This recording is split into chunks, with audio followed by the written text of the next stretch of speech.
Hi guys, it's Trixie and welcome back to my channel. As you see today, we are going to talk about some of the worst TV show that I watched. I might take a long time doing this, so I'll just separate them in multiple video. Each video is going to have 3 show. I will explain the plot and why I didn't like it, so I won't spoil you the show in case you want to watch. But spoiler alert, by watching this video, you might miss a chance to watch something you might like because of my opinion.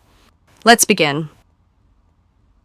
Amelia is about to marry into a wealthy family on Nantucket, when her lavish wedding ends in disaster before it can even begin, with a body discovered just hours before the ceremony.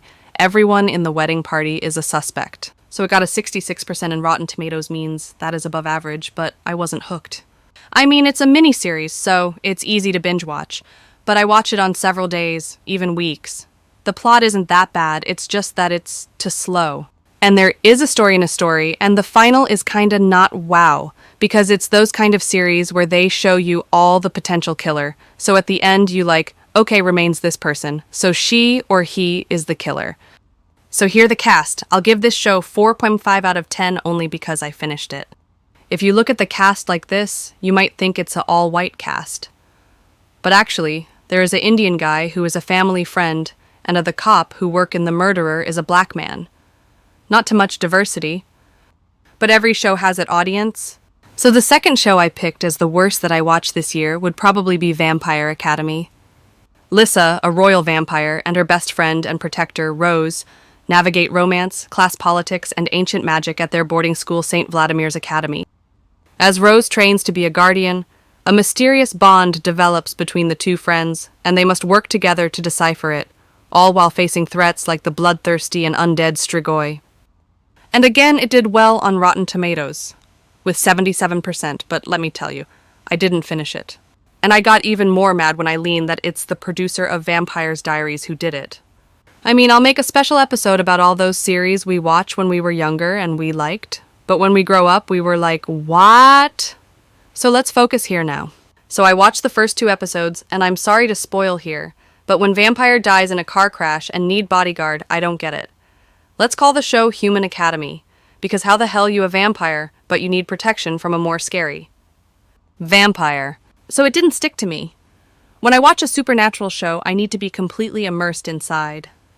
So maybe it get good, I don't know, but I'll say, for me, first 2 episodes are the most important, so if you can't get hooked on them, then no need to watch the rest. So that's the main cast at least who I got to see. They tried, but yeah, I almost forgot that it's a reboot from this movie with the same name. But don't worry, I'll make a video about Reboot too. So overall, I give this show a 4 out of 10 because I didn't finish it. But let me know in the comments if it's get better. So last but not least, the last show on this list will be 3 Body Problem. If you are religious or fan of sci-fi and supernatural or even gaming, don't watch it. You will be deceived.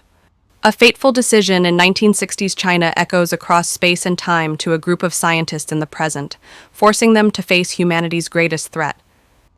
It's literally one of those. The aliens are coming to kill us show, so we need to get them first. I mean, I first watched the show because I was misled by a clip. I thought it was on of those historical, supernatural show. I was deceived. As always, it got a great ranking in Rotten Tomatoes with 79% guys, am I the problem? But literally, I put it in this list because I'm not a fan of this type of geopoliticals, shows. And when they mix it with sci-fi and also scientism, it was my stop button. So, here the cast, and the show is very focused to China too, as they even use some of their belief to refer at the alien. It's full of astrology, physics, futuristic medicine. I mean, I had potential, but the plot, the characters' beliefs, the story. Everything is off, so that's why I'll give a 5 out of 10. At least I finished it. So that's the end of this video. Please subscribe, like, and comment for part 2. Bye, guys.